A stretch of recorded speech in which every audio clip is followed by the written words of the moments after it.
Ya, baik, selamat siang semuanya. Suaranya bisa jelas terdengar. Begitu. Jelas, Pak. Jelas, Pak. Jelas, Pak. Oke, jadi kita ketemu lagi di minggu ini untuk pertemuan mata kuliah metode penelitian. Kemudian sekitar 5 sampai 10 menit bisa membuka on cam, nanti tujuannya adalah untuk merecord siapa saja yang mengikuti perkuliahan metode penelitian di minggu kali ini. Ya, jadi sambil menunggu teman-teman yang lain atau rekan-rekan yang lain yang belum bergabung di virtual Zoom sekitar 3 sampai 5 menit untuk bisa masuk di virtual Zoom-nya.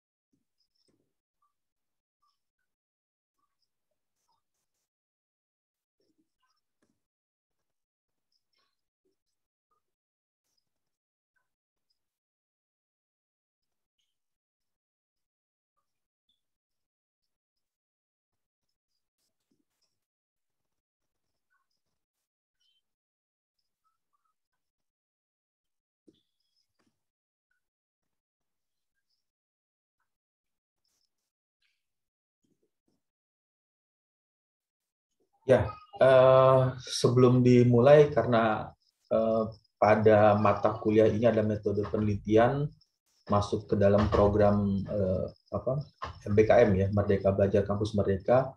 Kemudian ada mahasiswa dari fakultas dari luar UPN yang ikut masuk atau ikut bergabung di mata kuliah ini. Untuk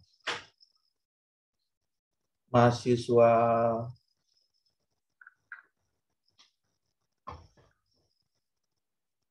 yang dari luar bisa memperkenalkan diri dari mana biar teman-teman yang lain atau rekan-rekan yang lain bisa saling berkenalan dengan teman-teman yang ikut perkuliahan dari luar UPN. Ya, baik, Pak. Ya, selamat siang teman-teman. Di sana siang ya? Iya. Selamat siang teman-teman semua. Perkenalkan, nama saya Ilham Arif, biasa dipanggil Ilham. Saya berasal dari Universitas Fajar Makassar. Saya ikut mahasiswa Merdeka Belajar. Jadi ambil mata kuliah metode numerik. Terima kasih. Ya, dari universitas mana? Universitas Fajar ya? Iya, Pak, Universitas Fajar. Universitas Makassar. Fajar itu di mana lokasinya, posisinya? Di Makassar, Pak. Oh, di Makassar ya? Iya.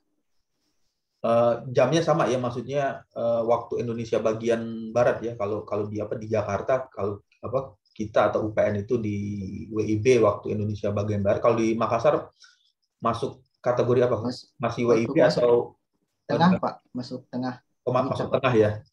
Iya, Pak. Jadi di sini udah 3:30, udah selesai asar. Ya, jadi karena cukup perbedaan waktu ya.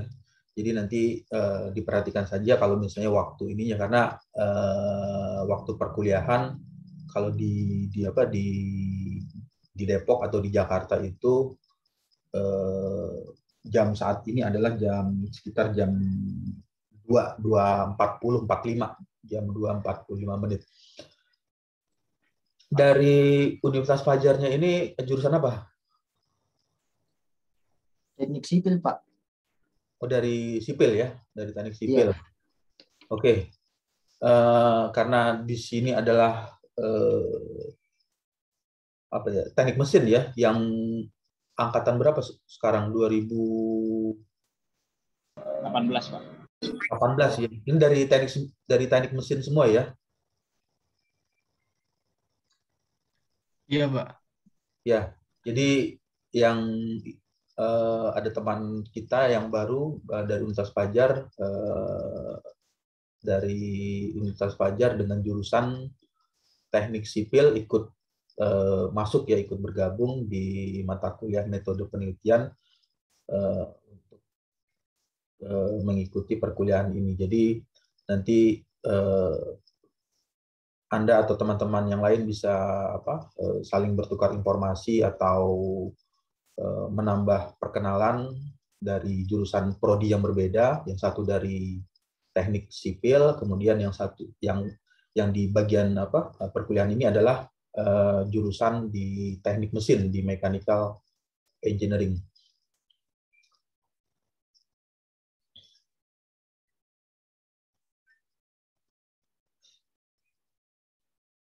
Di teknik sipil sudah semester berapa sekarang masuknya? Semester 7, Pak. Udah semester 7.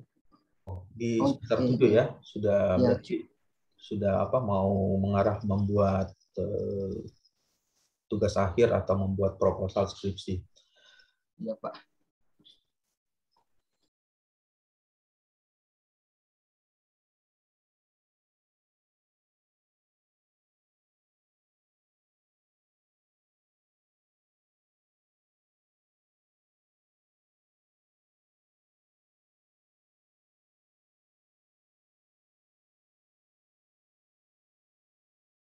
Untuk tampilannya sudah masuk di layar atau di monitornya? Sudah, Pak.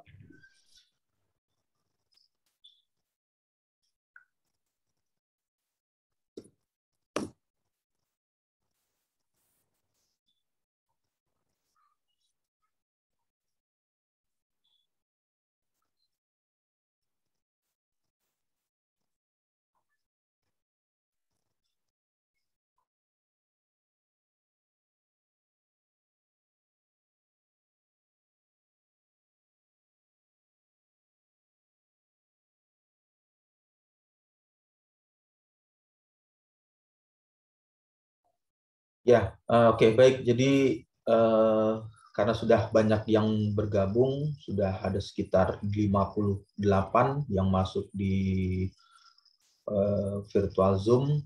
Jadi saya rasa sudah bisa dimulai untuk perkuliahan metode penelitian. Di perkuliahan ini nanti kita bisa saling diskusi atau saling bertukar informasi. Jika ada yang ingin ditanyakan, nanti bisa menuliskan di kolom chat atau di kolom virtual Zoom-nya, atau bisa juga mengaktifkan mic-nya. Di bagian ini, metodologi penelitian merupakan suatu hal penting ya. Jadi pada saat Anda ingin melakukan riset atau melakukan penelitian, seringkali melakukan metode apa yang dilakukan atau metode apa yang dikerjakan untuk melakukan penelitian tersebut.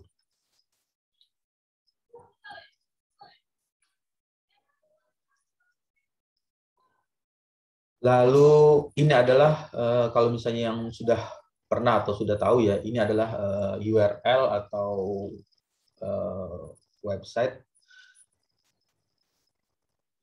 yang dapat digunakan. Jadi URL atau website seperti Google itu bisa dipergunakan untuk mencari berbagai macam literatur. Di bagian ini adalah Simago ya, kalau yang sudah sering atau masuk ke dalam Simago GR. Di Simago GR ini Anda bisa melakukan tracking atau melakukan penelusuran mengenai state of the art dari penelitian. Jadi pada saat ingin mengerjakan atau ingin melakukan penelitian, sebelumnya harus mengetahui penelitian-penelitian terdahulu. Jadi ada penelitian-penelitian sebelumnya. Kalau saat ini Anda berada pada tahun 2021, berarti di tahun sebelumnya, tahun 2020, 2019, kalau ditarik ke belakang lagi 2018, 2017, 5 tahun ke belakang, itu perlu diketahui penelitian apa yang sudah pernah dikerjakan, sudah pernah dilakukan. Jadi kalau penelitian itu sudah pernah dilakukan atau sudah pernah dikerjakan, sebaiknya kita tidak melakukan penelitian itu karena itu akan melakukan pengulangan atau hanya mereduksi ulang atau mereduksi kembali atau mengulangi kembali penelitian yang sudah pernah ada. Ilustrasi sederhananya, jadi kalau melakukan riset atau penelitian itu sama halnya seperti seorang sutradara atau pembuat film.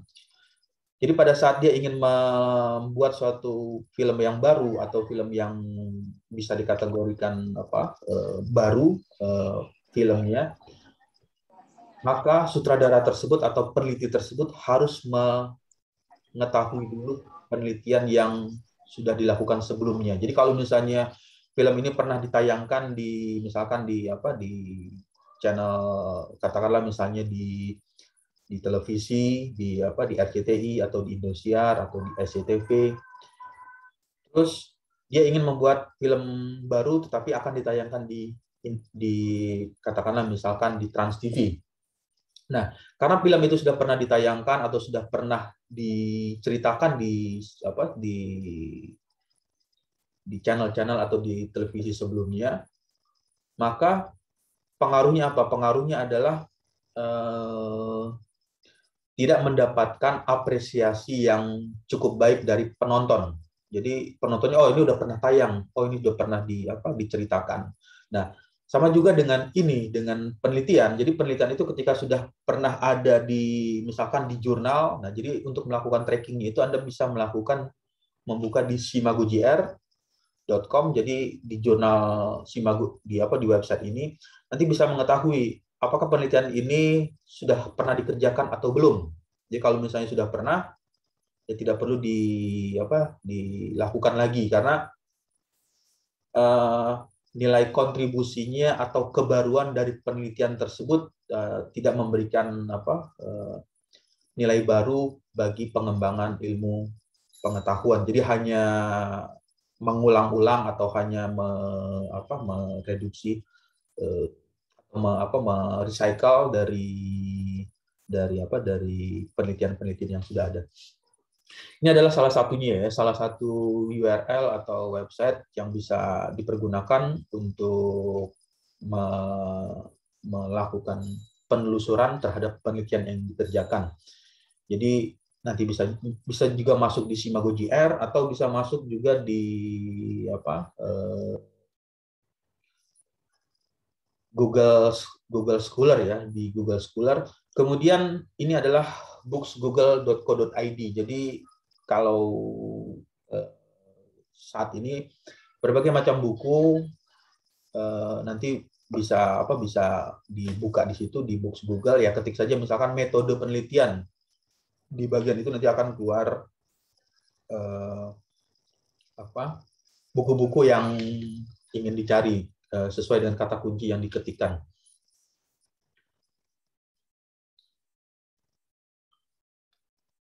Untuk suaranya terdengar jelas nggak atau masih hilang-hilang? Jelas, Pak. Jelas. Jelas, Pak.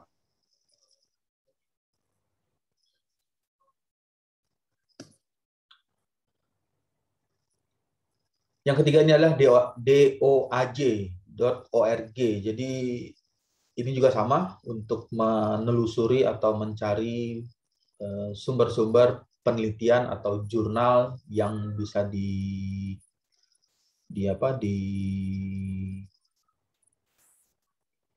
download secara free atau secara gratis. Jadi DOAJ ini Directory Open Access Journal. Jadi jurnal-jurnal tersebut bisa di-download secara free atau secara gratis. Lalu di bagian selanjutnya ini masih pendahuluan ya, karena kita mulai dari perkenalan dulu apa itu penelitian, apa itu metode.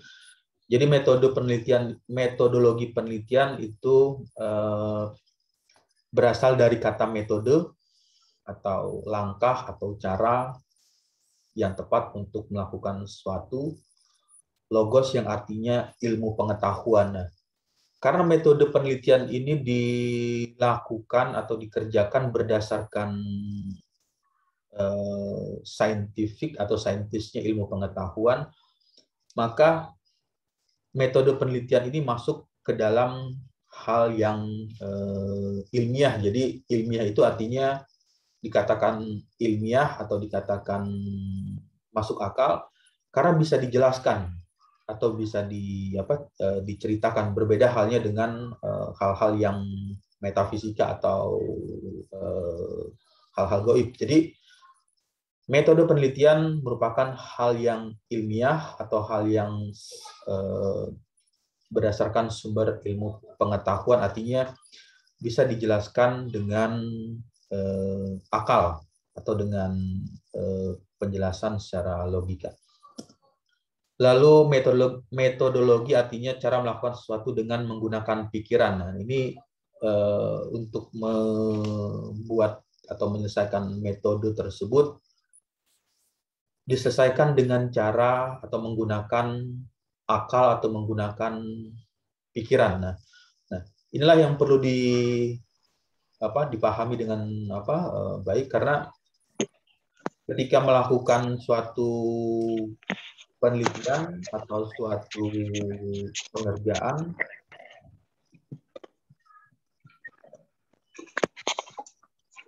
maka pikiran ini harus dipergunakan dengan baik. Ya, dalam hal ini misalkan Anda menggunakan analisanya itu menggunakan cara kualitatif atau cara kuantitatif, nanti bisa dipahami di bagian slide berikutnya. Jadi ada cara atau pikiran yang digunakan untuk menyelesaikan metode yang dikerjakan tersebut untuk menyelesaikan suatu penelitian. Lalu di bagian keduanya adalah kata riset atau penelitian merupakan suatu kegiatan untuk mencari. Nah, di sini di bagian ini kita perlu pahami lagi ada kata mencari ya. Mencari itu artinya searching atau mencari atau menelusuri, kemudian merecord. Merecord itu ya media recordnya bisa menggunakan data akuisisi atau bisa menggunakan alat instrumentasi atau juga bisa menggunakan cara konvensional, misalkan dicatat dengan menggunakan kertas atau diketik langsung dengan menggunakan laptop di Microsoft Word, diketik. Mencari, mencatat, merumuskan, serta menganalisa sampai membuat laporannya. Di laporan ini nanti akan dituliskan berupa kesimpulan, berupa analisanya. Jadi analisa dan kesimpulan apa yang didapatkan dari penelitian yang dikerjakan tersebut. Nah, karena di bagian ini adalah penelitian, di bagian riset ini yang perlu dipahami lagi, penelitian itu yang harus kita ketahui adalah kita harus bisa mengetahui permasalahan, atau nanti kalau misalnya membuat proposal skripsi itu ada namanya rumusan masalah. Jadi ada poin di bab 1 itu ada rumusan masalah. Jadi ada masalah dulu. Penelitian itu akan terjadi jika ada problem atau ada permasalahan. Jadi kalau misalnya penelitian ini atau penelitian tersebut dikerjakan tidak ada masalah, ya itu tidak perlu dilakukan penelitian. Jadi poin yang utama itu adalah ada masalah dulu. Masalahnya seperti apa? Itulah yang perlu diteliti atau yang perlu dicari. Lalu karena masalahnya itu belum diketahui bagaimana penyelesaiannya atau bagaimana hasilnya seperti apa, maka lakukanlah penelitian. Jadi gambaran sederhananya itu penelitian itu sama seperti mencari alamat yang baru. Jadi kalau misalkan kalau sekarang kan teknologi apa yang saat apa di 4.0 ini kan untuk cari alamat kan mudah ya, menggunakan GPS, misalkan mencari kota atau mencari alamat baru atau mencari jalan baru, ya ketik kata kuncinya apa, nanti GPS akan membantu untuk mengarahkan apa jalan tersebut. Nah, di penelitian itu kita tidak seperti menggunakan GPS, kita belum tahu semua. Jadi sama seperti mencari apa jalan yang belum pernah diketemui.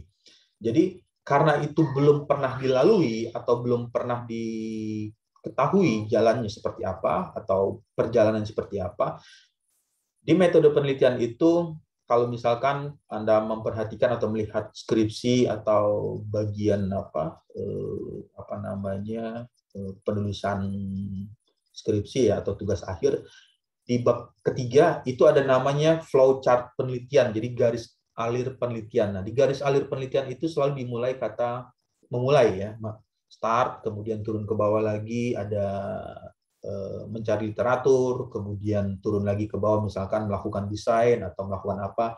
Terus di bagian berikutnya ada bagian kotak tertentu berbentuk wajik atau berbentuk persegi ya, berbentuk ketupat, belah ketupat, itu menjelaskan ada yang turun ke bawah ya dan yang apa baliknya lagi no atau balik lagi ke atas. Nah, jadi seperti itu. Kalau misalnya penelitiannya itu mengalir dari awal, misalnya dari satu langsung dari atas mencari, kemudian turun lagi ke bawah, mencari memulai studi literatur, kemudian melakukan rancangan, terus melakukan eksperimen, terus turun sampai selesai, finish. Artinya tidak ada feedback umpan balik lagi. Artinya penelitian itu sama seperti mencari alamat yang sudah tahu jawabannya, sudah tahu kepastiannya ya. Nah, itu yang jadi pertanyaan balik lagi. Kalau misalkan itu sudah tahu jawabannya, sudah tahu endingnya seperti apa, akhirnya seperti apa, atau berakhirnya bagaimana, yang menjadi pertanyaan, kenapa penelitian itu harus dilakukan? Nah, itu yang perlu dipahami. Jadi riset atau penelitian itu adalah suatu hal yang masih dikatakan misteri ya, artinya belum tahu jawabannya sehingga dilakukan penelitian. Tapi kalau misalnya sudah tahu secara detail jawabannya atau langkah-langkahnya atau alur flowchart penelitiannya itu turun saja, maksudnya tidak ada kembali belok lagi ke atas atau feedback ke atas, nah berarti artinya sudah tahu pasti akhir dari penelitian itu berakhirnya seperti apa. Nah, itu yang menjadi pertanyaan dasarnya. Kenapa sudah tahu penelitian, kenapa sudah tahu jawabannya atau sudah tahu hasil akhir penelitiannya, kenapa harus dilakukan penelitian? Nah, itu yang menjadi pertanyaan. Jadi, yang perlu dipahami ketika Anda membuat flowchart atau penelitian, jadi Anda belum mengetahui sama persis ya, atau mengetahui 100% hasil dari penelitian tersebut. Tapi kalau misalnya sudah diketahui tanpa harus mengerjakan atau hanya mengira-ngira, oh nanti hasilnya seperti ini, atau kira-kira hasilnya ya tidak akan jauh seperti ini, ya artinya itu sudah diketahui jawabannya dan tidak perlu dilakukan lagi penelitian. Oke, baik, jadi itu masih pembukaan ya atau pengantar. Jadi itu pendahuluan dari kata metodologi penelitian. Oke, sambil berjalannya slide, ada yang ingin ditanyakan atau ada yang ingin didiskusikan, nanti bisa menuliskan di kolom chat atau mengaktifkan mic-nya.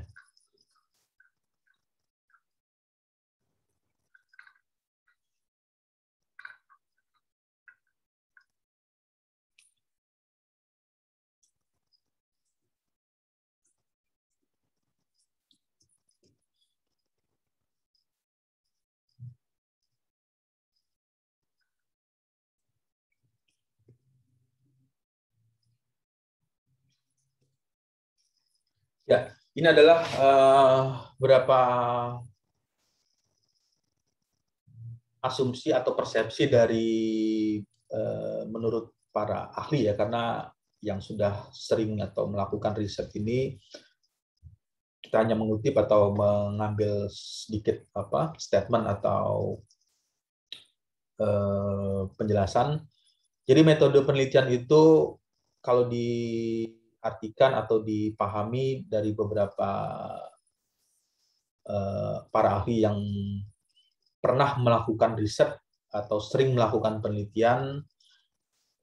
Yang pertama itu adalah Profesor Dr. Sugiono. Jadi metode penelitian adalah cara ilmiah untuk mendapatkan data. Jadi di bagian ini penelitian-penelitian tersebut untuk mendapatkan data dilakukan secara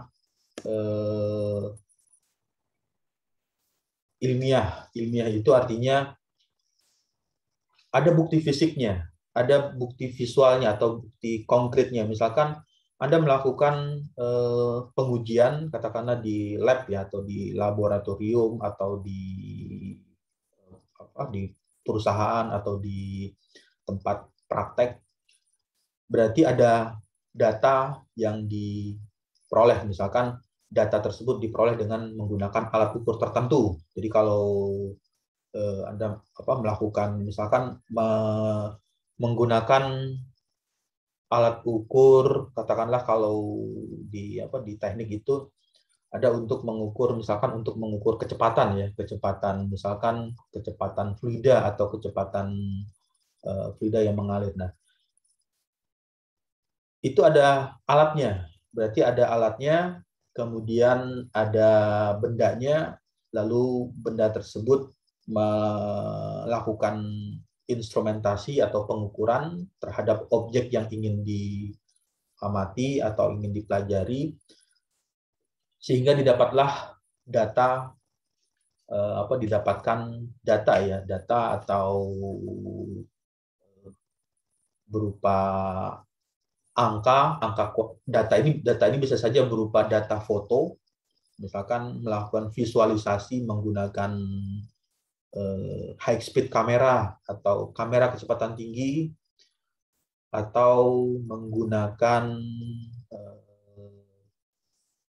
flow meter untuk mengukur kecepatan fluida yang mengalir, atau menggunakan PIV, Particle Image Velocimetry. Jadi itu adalah merupakan cara ilmiah. Cara ilmiah itu ada bukti fisiknya atau ada alat yang dipergunakan, kemudian ada objek yang bisa bisa dilihat ya secara visual atau bisa dilihat secara fisiknya seperti apa, atau kalau misalkan data yang diambil itu tidak berupa kasat mata, artinya tidak bisa terlihat, misalkan berupa suara, itu kan suara kan nggak bisa dilihat ya. Nah, tapi bisa diterima atau bisa didengar oleh menggunakan panca indera. Jadi bisa dikatakan data tersebut bisa dilakukan secara ilmiah dengan menggunakan atau bisa diperoleh dengan menggunakan alat instrumentasi tertentu. Tujuannya adalah ya dari data-data tersebut nanti bisa dilakukan analisa atau bisa dilakukan hasil data ini bagaimana jika dipergunakan untuk mendesain produk yang baru. Itu yang dipergunakan oleh cara ilmiah untuk mendapatkan data-data tersebut dengan menggunakan alat instrumentasi khusus. Jadi alat instrumentasi itu banyak ya, nanti ya tergantung keperluan atau tergantung kebutuhan. Jadi kalau misalnya menggunakan, kalau misalkan di sipil untuk uji uji tarik atau uji kekuatan, itu juga kan misalkan dari bangunan dari material yang yang diteliti, apakah material ini memiliki kekuatan yang cukup baik ketika bekerja pada beban tertentu dengan gaya yang diberikan nilainya tertentu, apakah material tersebut tidak mengalami kerusakan atau tidak mengalami patah. Nah, itu adalah cara-cara ilmiah yang dipergunakan untuk mendapatkan tujuan dan kegunaan. Kegunaannya untuk apa? Misalkan apakah material ini digunakan untuk misalkan untuk bangunan tertentu atau untuk keperluan tertentu. Jadi ada tujuan dan kegunaan yang ditujukan. Lalu di bagian lainnya ini kita mengutip aja ya, karena mengenai arti dari metode penelitian itu ya kurang lebihnya seperti ini. Kita mengutip dari beberapa pendapat atau dari beberapa pandangan. Yang kedua adalah dari Profesor M.E. Winarno. Metodologi penelitian adalah sebuah kegiatan ilmiah, sama kegiatannya ilmiah. Yang ilmiah itu artinya bisa diterima oleh panca indera ya. Jadi artinya bisa terlihat secara visual oleh mata, oleh tangan, misalkan kalau disentuh apakah dia panas, dingin. Artinya kegiatan itu ilmiah, artinya bukan misalnya meneliti tentang kehidupan di alam gaib. Nah, itu nggak bisa, itu ranahnya lain, domainnya. Artinya hal yang berbeda. Jadi di bagian ini adalah hal yang bersifatnya ilmiah atau bersifat saintifik. Metodologi penelitian adalah sebuah kegiatan ilmiah yang dilakukan dengan teknik yang cermat dan sistematis. Nah, teknik itu macam-macam. Nanti ada teknik pengumpulan datanya, ada yang dilakukan secara kualitatif dengan melakukan data visual. Sekarang kan teknologi kamera sudah cukup baik ya. Ada yang sudah bisa merekam gambar itu dalam waktu 1 detik bisa mendapatkan gambar sampai 100.000 frame. Jadi kamera kecepatan tinggi. Jadi kalau melihat visualisasi, jadi kalau yang misalkan menggunakan handphone atau menggunakan kamera DSLR itu kan tidak terlalu jelas ya. Misalkan bagaimana melihat gelas yang pecah atau kaca yang pecah ketika dijatuhkan dari ketinggian 2 meter. Itu tidak bisa dilihat secara visual ya, secara langsung. Tapi dengan menggunakan kamera high speed kamera, itu nanti bisa terlihat pola retakan atau pola pecahan yang terjadi. Jadi per sekian detik, jadi kalau dalam waktu 1 detik dia bisa menerima atau mengumpulkan data 100.000 gambar. Jadi waktu 1 detik, 2 detik, nanti 1/100.000 ya, 1/100.000 nanti bisa terlihat kaca tersebut mengalami pecahan sampai dia pecahnya secara total. Itu yang bisa dilakukan secara menggunakan kualitatif atau menggunakan visualisasi. Lalu ada juga yang menggunakan kuantitatif. Nah, yang perlu diingat di sini ada keywordnya atau kata kuncinya. Jadi kalau ketika mendengar kata kualitatif, kemudian ada kuantitatif. Kualitatif itu selalu umumnya berhubungan dengan gambar. Jadi foto-foto, data visualisasi itu kualitatif dari bagian ini. Kemudian kuantitatif itu berhubungan dengan angka. Angka itu ya yang namanya angka, bisa angka 1, 2, 3, 4, misalnya 20, atau negatif ya -1, -2, -3, -5, -7, dan seterusnya. Contohnya seperti apa untuk kuantitatif? Kuantitatif itu ya sama seperti mengukur suhu atau mengukur temperatur. Jadi misalkan melakukan pengukuran atau mengukur suhu atau mengukur temperatur di dalam ruangan, sederhananya seperti itu ya, misalnya di dalam ruangan, di dalam ruangan kamar atau di dalam ruangan lab atau mengukur suhu di suatu engine atau mesin atau mengukur temperatur di suatu bangunan, misalkan pengkondisian udara ya. Jadi nanti berapa temperatur yang dihasilkan atau yang diterima oleh ruangan tersebut yang berada di dalam ruangan tersebut dalam waktu, katakanlah misalnya sebagai contohnya dalam waktu 1 jam atau 3.600 detik. Jadi nanti keluar angka, misal pada detik pertama suhunya misalkan 30, kemudian detik kedua 30,5, 31,2 atau turun atau turun menjadi 29, 28 dan seterusnya. Nah, nilai-nilai tersebut itu adalah nilai angka, nilai kuantitatif. Nah, nilai-nilai angka ini nanti bisa dianalisa atau bisa dikembangkan menjadi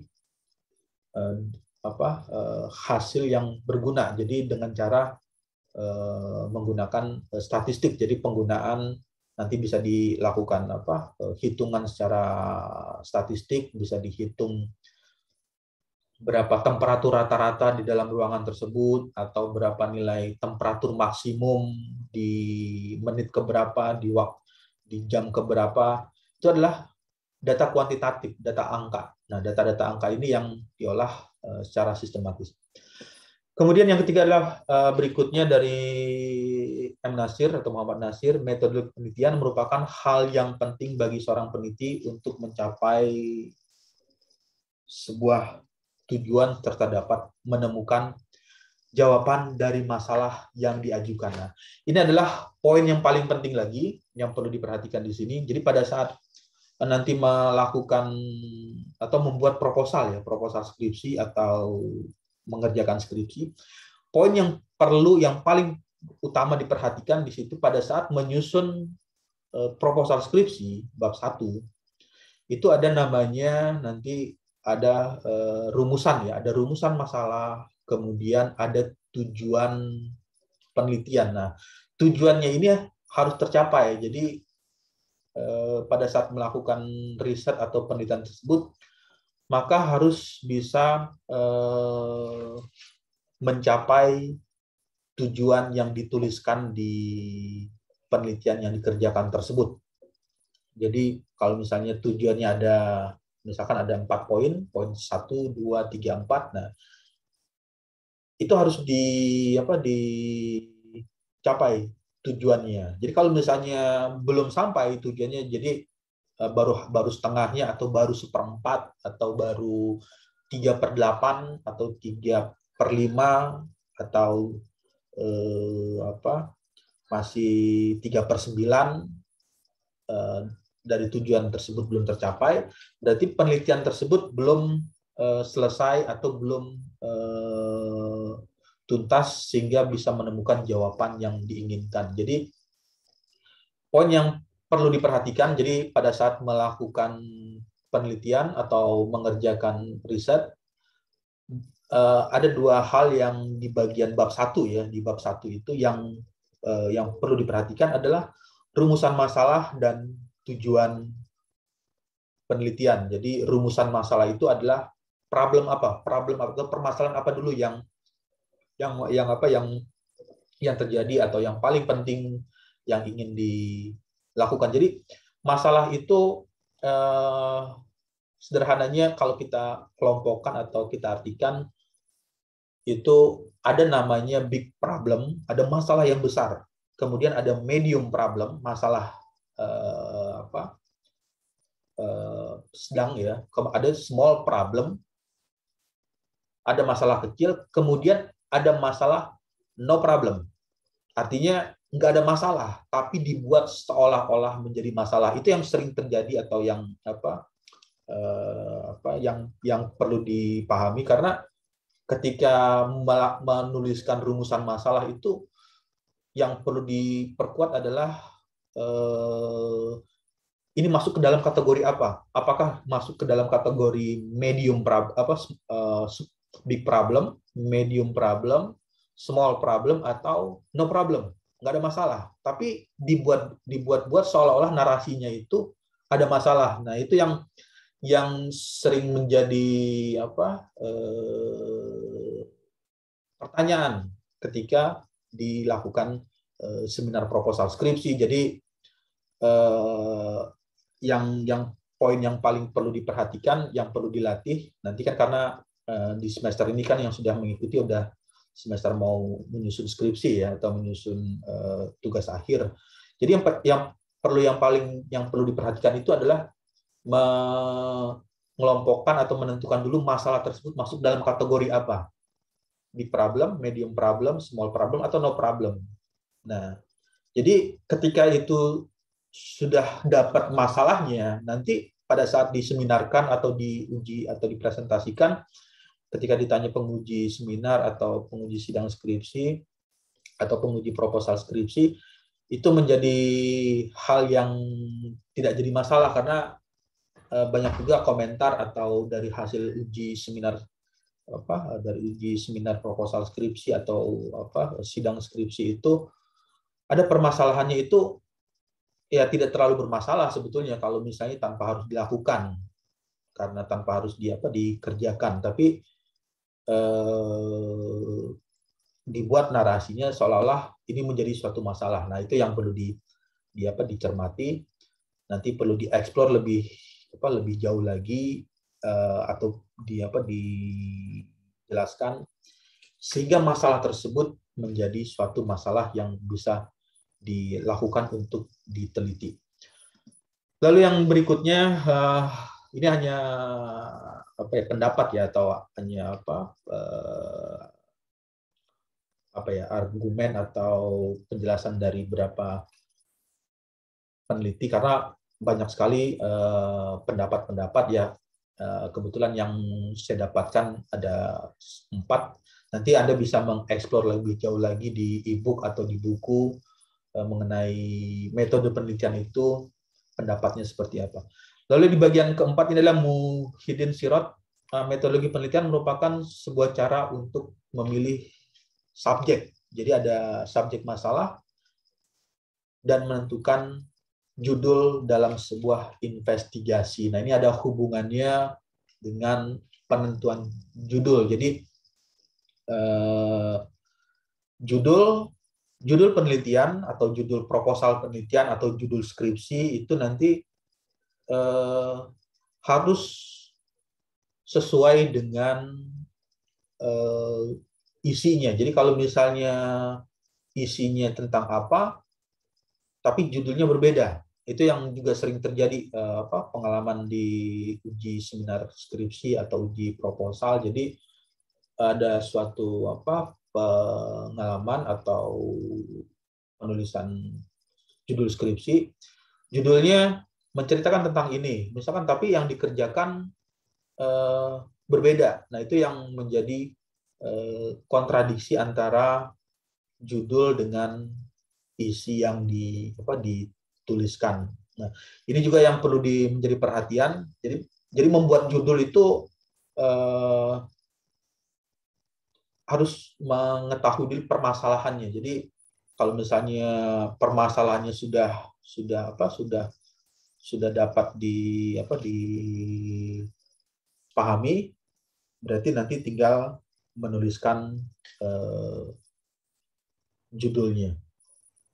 Lalu langkah selanjutnya ini adalah investigasi. Ya, investigasi itu ya melakukan penelitian tersebut ya bisa dengan cara melakukan eksperimen atau percobaan, atau juga melakukan survei, atau juga menggunakan pendekatan komputasional atau menggunakan komputasi untuk menyelesaikan permasalahan yang dikerjakan, yang ditentukan tersebut.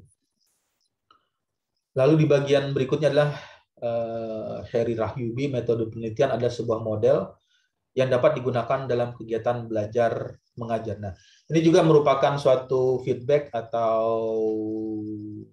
pengembangan ya. Jadi penelitian itu dari hasil penelitian atau hasil-hasil riset atau hasil penelitian yang diperoleh atau yang sudah didapatkan itu bisa digunakan untuk belajar atau untuk proses mengajar untuk mencapai sebuah proses dalam pembelajaran tersebut dengan baik. Jadi dari hasil penelitian, dari hasil riset atau dari publikasi jurnal itu juga bisa dijadikan bahan sumber atau bahan materi untuk menambah pengetahuan atau menambah informasi dengan mempelajari dari penelitian yang dikerjakan tersebut. Jadi poin yang utama dari poin berikutnya atau poin selanjutnya dari penelitian ini adalah dapat digunakan selain berguna untuk pengembangan ilmu, ya juga bisa digunakan untuk menambah proses pembelajaran. Oke, baik. Sampai sini ada pertanyaan atau ada yang ingin ditanyakan sambil berjalan ke slide berikutnya.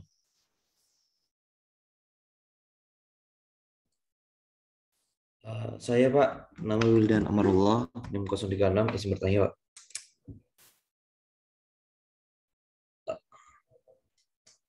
Cek, apakah suara saya udah masuk? Ya, suaranya sudah masuk, bisa dimulai untuk pertanyaannya. Oke, yang ingin saya tanyakan yaitu apakah metodologi penelitian ini harus diawali dengan studi literatur? Karena saya pernah melakukan nih, kayak kemarin saya lagi PKL, yang saya lakukan pertama kali malah bukan studi literatur, tapi langsung kayak namanya turun ke lapangan langsung gitu Pak, kayak survei data dan data itu. Apakah saya apa yang saya perlu tulis di metodologi penelitian saya tersebut? Ya, oke. Jadi studi literatur ya, apakah perlu dilakukan? Suaranya jelas ya, terdengar ya? Untuk suaranya. Dengar Pak. Ya, jadi studi literatur, studi dari namanya ya, studi literatur atau mempelajari literatur. Nah, literatur itu bisa saja bersumber dari jurnal, dari penelitian yang sudah pernah dilakukan, kemudian dipublikasi di jurnal atau di seminar nasional atau di seminar internasional. Lalu yang menjadi pertanyaan, apakah perlu dilakukan studi literatur? Yang jadi pertanyaan seperti itu. Kemudian jawabannya ya perlu, karena studi literatur ini membantu melakukan tracking atau membantu melakukan pengurutan atau melakukan track atau pelacakan dari literatur yang sebelumnya atau dari jurnal-jurnal yang sebelumnya. Kalau misalkan ini adalah saat ini tahun 2021, berarti kalau tahun sebelumnya itu 2020, 2019 atau 2018 atau 5 tahun ke belakang, itu bisa diketahui atau bisa dicari atau bisa dipelajari penelitian ini sudah pernah dikerjakan belum sama orang, atau penelitian ini sudah pernah dibuat belum sama siapa gitu, atau sama tim atau sama yang berbeda, orang yang berbeda. Nah, kalau misalnya sudah pernah dilakukan, nah itu bisa diketahui dengan adanya studi literatur. Jadi mengetahui dari literatur sebelumnya itu artinya dari jurnal, karena jurnal itu adalah yang seringkali atau umum digunakan untuk melakukan tracking atau mempelajari penelitian-penelitian sebelumnya. Kalau buku itu ada namanya buku teks ya, seperti kalau di buku-buku teks itu misalnya buku teks kalkulus, itu kan buku teks, yaitu misalkan buku teksnya mekanika fluida, atau buku teks tentang vibrasi atau getaran, atau misalkan buku teks tentang perpindahan panas, itu hanya buku teks. Buku teks itu kita bisa gunakan atau bisa menggunakan buku itu untuk mempergunakan misalkan persamaan dasarnya, atau persamaan misalkan kalau di buku teks, katakanlah misalnya contohnya misalkan buku teks perpindahan panas atau heat transfer.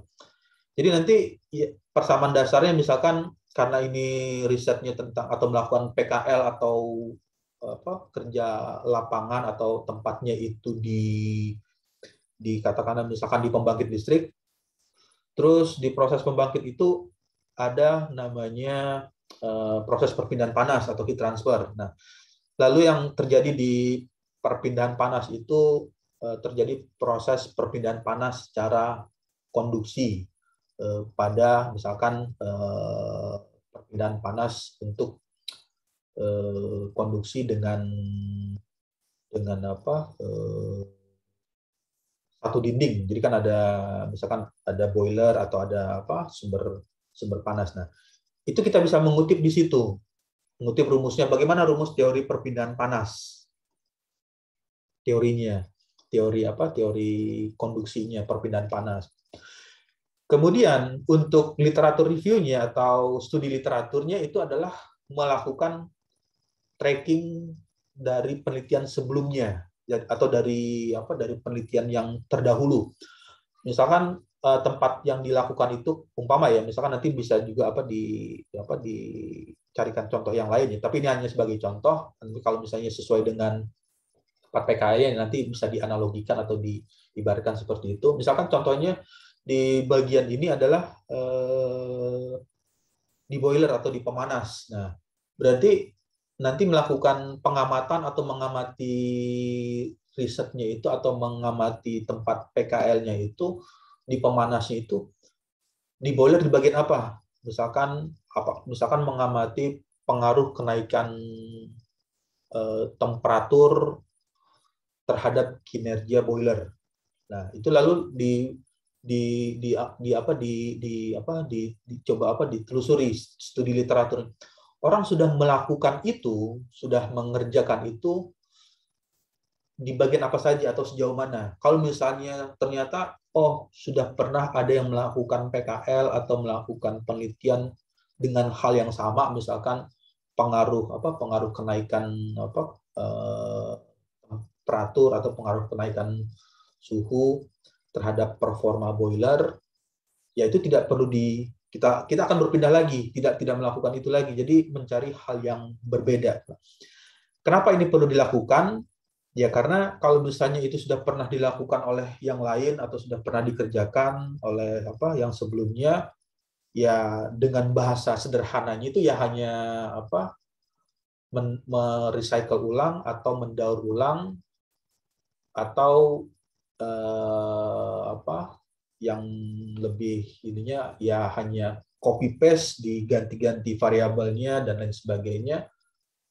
Akhirnya juga tidak mendapatkan hal-hal yang baru. Nah, inilah yang perlu dilakukan studi literaturnya. Jadi studi literatur itu kalau misalnya PKL kan bisa menelusuri dari laporan PKL yang sebelumnya, misalkan kalau melakukan PKL-nya di tahun 2021, berarti nanti di tahun sebelumnya itu atau di tahun 2019 yang melakukan PKL itu